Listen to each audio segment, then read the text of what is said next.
CN, kembali lagi dengan saya Sania dalam Market Analysis yang menghadirkan informasi mengenai rekap serta prediksi kondisi market terkini. Dan seperti biasa, langsung saja kita mulai dari kategori yang pertama, yaitu Forex. Pasangan Euro USD pulih dari kerugian sebelumnya karena inflasi di Amerika Serikat naik di atas perkiraan. Core CPI di US melonjak ke level tertinggi 4 dekade, melebihi perkiraan yang memperkuat perihal pengetatan The Fed lebih lanjut pada pertemuan November nanti. Euro USD diperdagangkan pada 0.9775 setelah meluncur ke terendah harian di 0.9631 karena para pedagang bereaksi terhadap data US. Equity US diperdagangkan di zona hijau karena sentimen bergeser ke positif. Kita beralih ke USD JPY yang memangkas kenaikan di bawah angka 147.00 setelah mencatat tertinggi baru selama 24 tahun berkat data inflasi US yang memicu lonjakan imbal hasil Treasury US. Diperkirakan kenaikan 0.75% pada November nanti. USD JPY diperdagangkan pada 146.88 di bawah harga pembukaannya sebesar 0.02%. Pada sesi Kamis, USD JPY secara mengejutkan naik lebih tinggi meskipun ada intervensi verbal oleh otoritas Jepang. Kita beralih ke GBP USD yang tampaknya mengesankan di area 1.1060 setelah menemukan penjual di sekitar 1.1380 sebelum menarik kembali ke kisaran bawah 1.1300. GBP tetap positif pada grafik harian setelah terapresiasi melebihi 3% selama 2 hari terakhir. Berita yang melaporkan bahwa pemerintah Inggris mungkin akan membahas kenaikan pajak perusahaan tahun depan, sehingga membalikan mini anggaran yang mengguncang pasar bulan lalu setelah disambut oleh investor. Kita beralih ke AUD USD. Harga telah membentuk formasi puncak setelah data inflasi US yang meninggalkan fokus pada sisi atas untuk hari ke depan pada data penjualan retail US untuk hari Jumat di sesi US. Dengan itu, AUD adalah beta tinggi untuk pasar saham US sehingga juga bisa berjuang menghadapi data yang lemah.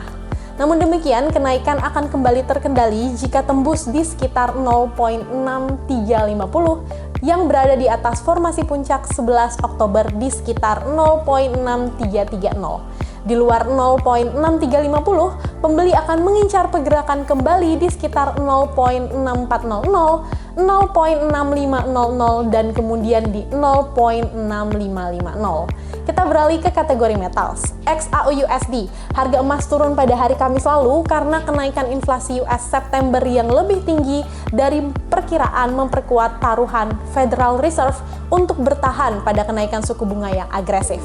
Spot gold turun 0.6% menjadi 1.633.05 per ons. Indeks harga konsumen atau CPI US naik 0.4% bulan lalu setelah kenaikan 0.1% pada bulan Agustus lalu, menurut Departemen Tenaga Kerja. Dalam 12 bulan hingga September, CPI naik 8.2% setelah naik 8.3% di Agustus lalu. Data tersebut menandakan The Fed akan lebih agresif dalam memerangi inflasi dengan menaikkan suku bunga lebih cepat menekan emas. Kita beralih ke kategori futures. WTI, harga emas menetap di sekitar 2% lebih tinggi pada hari Kamis lalu karena tingkat persediaan diesel yang rendah menjelang musim dingin memicu pembelian dan membalikkan kerugian yang awal mengikuti stok minyak mentah dan bensin yang lebih tinggi dari perkiraan. Minyak mentah US naik 1.93 dolar atau 2.2% menjadi sekitar 89.20 dolar per barrelnya. Stok sulingan yang meliputi solar dan minyak pemanas turun 4.9 juta barrel dalam pekan terakhir 7 Oktober menjadi 106.1 juta barrel. Terendah sejak bulan Mei menurut Administrasi Informasi Energi US dibandingkan dengan ekspektasi untuk penurunan 2 juta barrel. Kita beralih ke kategori stocks. Nike. Permintaan pandemi yang melonjak selama berbulan-bulan diikuti oleh masalah rantai pasokan telah membawa banyak industri ke posisi di mana mereka perlu menghabiskan persediaan dalam beberapa bulan mendatang. Nike menemukan dirinya dalam situasi ketika persediaan di seluruh perusahaan naik 44%. Namun tidak seperti perusahaan lain dengan masalah inventaris, beberapa orang berpendapat bahwa perusahaan terbaru pada fokus retail di Nike berkontribusi pada masalah mereka. Nike baru saja melaporkan kuartal pendapatan bersih tertinggi Nike Digital karena pasar online perusahaan melihat lalu lintas tertinggi dalam sejarah selama kuartal terakhir. Saham Nike lebih tinggi 1,05 atau naik 1,19%, ditutup 89,56 pada Kamis lalu. Kita beralih ke saham Starbucks Corporation yang baru-baru ini mengumumkan perjanjian strategis dengan Delta Airlines untuk menawarkan keuntungan timbal balik dengan penukaran kepada anggota program loyalitas Starbucks Rewards dan Delta SkyMiles.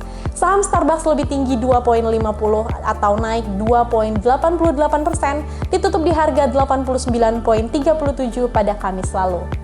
Mulai 12 Oktober 2022, aliansi akan memfasilitasi pelanggan untuk mendapatkan dan menukarkan kopi dan miles secara gratis. Sesuai dengan perjanjian, pelanggan harus menautkan akun masing-masing untuk menerima miles pada pembelian yang akan dilakukan di lokasi Starbucks US.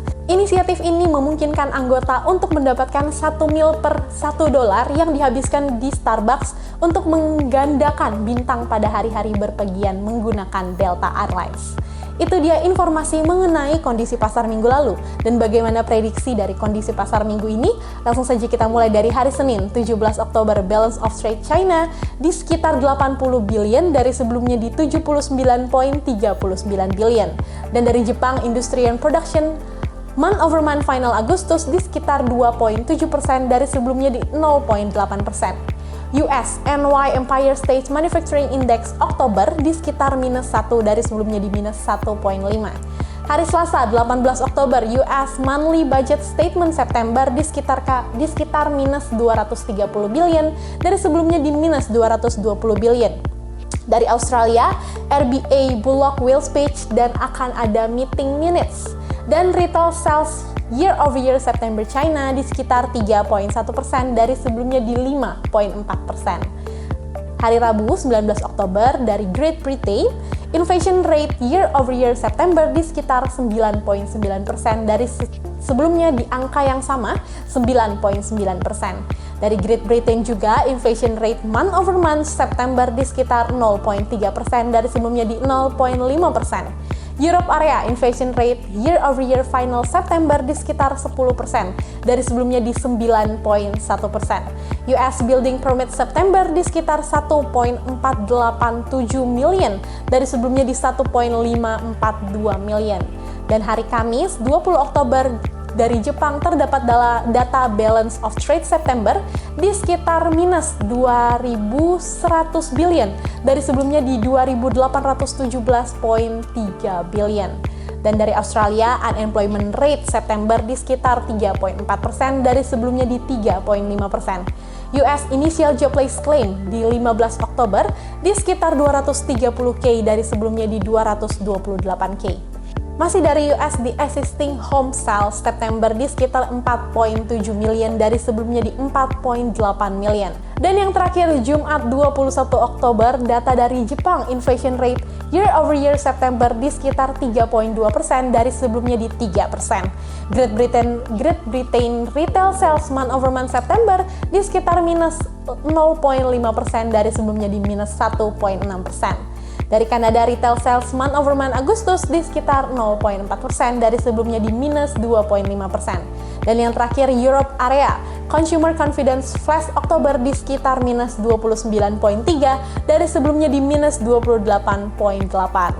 Itu dia prediksi dari kondisi pasar minggu ini. Dan untuk Mexian yang ingin melihat detail informasi dan current news, bisa langsung menghubungi sosial media kami. Sampai jumpa Mexian!